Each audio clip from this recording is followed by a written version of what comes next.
여러분, 역사상 가장 영향력 있는 사람, 인플루언서가 누구일까요? 여러 이름이 떠오르시겠지만 오늘 우리가 이야기할 이분은요, 정말 비교가 안 될 정도입니다. 바로 예수. 그런데 예수를 그냥 역사책에 나오는 위인 정도로만 생각하면 너무 아쉬워요. 오늘날의 관점으로 보면 그는 인류 최초이자 말 그대로 궁극의 인플루언서였거든요. 그 비밀을 지금부터 같이 한번 들여다볼까요? 한번 상상해 보세요. 지금처럼 인터넷이나 스마트폰은커녕 인쇄 기수조차 없었던 2000년 전이에요. 그런 시대에 도대체 어떻게 한 사람이 수십억 명의 팔로워를 얻고 인류 역사의 물줄기를 통째로 바꿀 수가 있었을까요?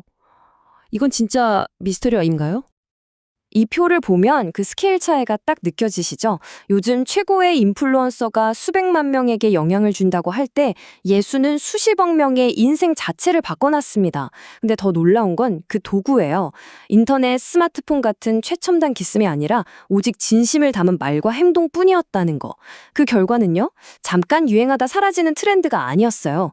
우리가 쓰는 달력 자체가 역사를 그 이전, BC와 그 이후 AD로 나누는 절대적인 기준이 된 겁니다. 정말 대단하지 않나요? 아니, 그렇다면 이렇게 시대를 뛰어넘는 영향력은 대체 어디서 나오는 걸까요? 도대체 이분? 정체가 뭘까요? 첫 번째 파트에서 바로 그 얘기를 좀 해볼게요. 우리가 보통 예수를 생각하면 세계 4대 성인 중 한 명, 아니면 아주 훌륭한 가르침을 남긴 스승, 이 정도로 생각하잖아요? 물론 맞는 말이죠. 그런데 자료들을 보면요, 그걸로는 이 엄청난 영향력이 다 설명이 안 된다는 겁니다. 뭔가 결정적인 한 방이 더 있다는 거예요. 바로 이겁니다. 이게 핵심이에요. 성경이 말하는 그의 정체성은 정말 파격적이고 명확합니다.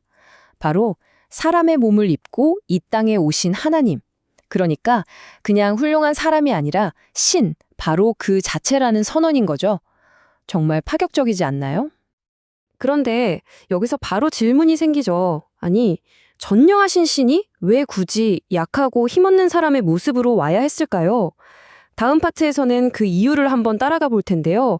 이걸 알고 나면 그가 왜 세상에 없던 특별한 친구인지 이해하게 되실 겁니다. 이 개미 비유를 보면 그 이유가 아주 쉽게 이해가 돼요. 한번 상상해 보세요. 개미들이 위험에 처한 걸 우리가 발견했어요. 그래서 막 거인처럼 나타나서 얘들아 피해! 소리친다고 걔네들이 알아들을까요? 당연히 아니죠. 그 개미들을 진짜로 구하려면 방법은 하나뿐이에요. 우리가 직접 작은 개미가 돼서 개미의 언어로 알려줘야 하는 거죠. 자료는 바로 이게 신이 인간이 되어야만 했던 이유라고 설명합니다. 그러니까 인간이 되셨다는 건 그냥 모습만 바꾼 게 아니에요. 우리의 배고픔, 슬픔, 배신당하는 아픔, 그 지독한 외로움까지 전부 다 직접 겪으셨다는 뜻이거든요. 그렇기 때문에 저 멀리 하늘에서 우리를 내려다보는 분이 아니라 바로 내 옆에서 내 모든 아픔을 누구보다 깊이 공감해주는 진짜 친구가 될 수 있었던 거죠. 생각해보세요. 보통 왕이라고 하면 딱 권력의 정점에서 군림하잖아요. 근데 이분은 정반대였어요. 가장 낮은 곳으로 내려와서 무릎을 꿇고 제자들의 흙먼지 묻은 발을 직접 씻겨주는 섬기는 왕이었죠. 이 행동 하나에 그가 어떤 분인지 모든 게 다 담겨 있는 것 같아요. 자, 그럼 이 특별한 친구는 도대체 뭘 해결하러 온 걸까요? 우리 인류가 가진 근본적인 문제가 뭐였길래 세 번째 파트의 제목, 연결이 끊긴 스마트폰에 바로 그 힌트가 있습니다. 이 문제를 이해하려면 죄라는 단어를 먼저 좀 짚어봐야 해요. 보통 죄라고 하면 도둑질이나 거짓말 같은 나쁜 행동을 떠올리잖아요. 근데 여기서 말하는 죄는 그런 차원을 좀 넘어섭니다. 과연 뭘까요? 핵심은 무엇을 했는가 하는 행동이 아니라 어떤 상태인가 하는 거예요. 자료가 정의하는 죄는요, 바로 생명의 근원이신 하나님과의 연결이 끊어진 단절 상태 그 자체를 말합니다. 이 스마트폰 비유를 들으면 진짜 하실 거예요. 아무리 최신 스마트폰이라도 충전기에서 딱 뽑히는 순간 어떻게 되죠? 처음엔 좀 작동하다가도 결국엔 배터리가 다 닳아서 차가운 벽돌이 되어버리잖아요. 생명의 근원과 단절된 우리의 상태가 바로 이렇다는 거죠. 자, 이렇게 연결이 끊기면 정말 심각한 문제들이 생기기 시작해요. 생명과 사랑이라는 에너지가 더 이상 공급되지 않으니까 그 빈자리를 미움, 거짓, 외면 같은 어두운 것들이 채우게 되는 거죠. 그리고 이 단절의 끝은 결국 완전한 소멸, 즉 영적인 죽음이라고 자료는 말합니다. 근데 진짜 절망적인 건 뭔지 아세요?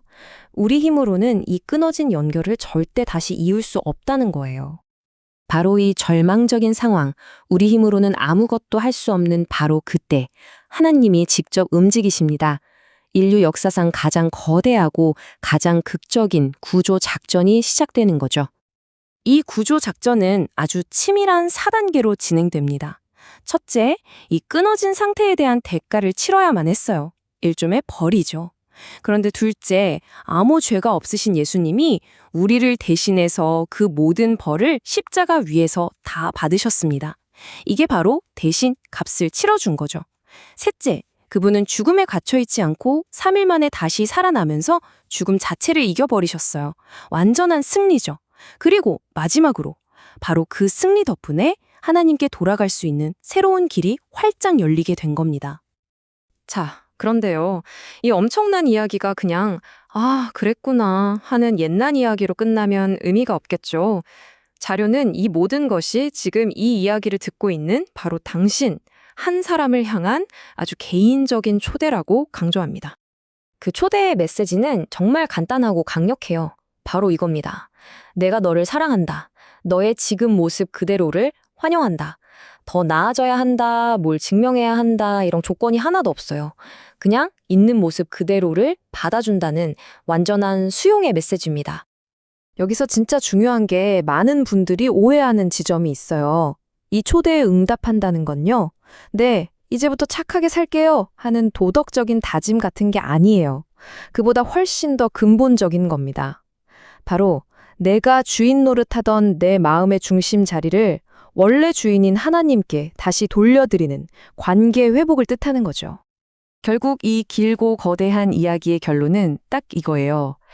나를 만드신 분, 그리고 나 자신보다 나를 더 잘 알고 가장 사랑하시는 그분과 다시 연결되어서 요즘 말로 찐친, 둘도 없는 진짜 친구가 되는 것. 이게 바로 이 모든 이야기의 최종 목적지인 셈이죠. 그래서 이 모든 설명을 마치면서 마지막으로 여러분께 이 질문을 꼭 드리고 싶습니다. 지금 당신 마음의 가장 중심, 그 왕좌에는 무엇이 혹은 누가 앉아 있나요? 우리 모두가 한 번쯤은 깊이 생각해 볼 질문인 것 같습니다.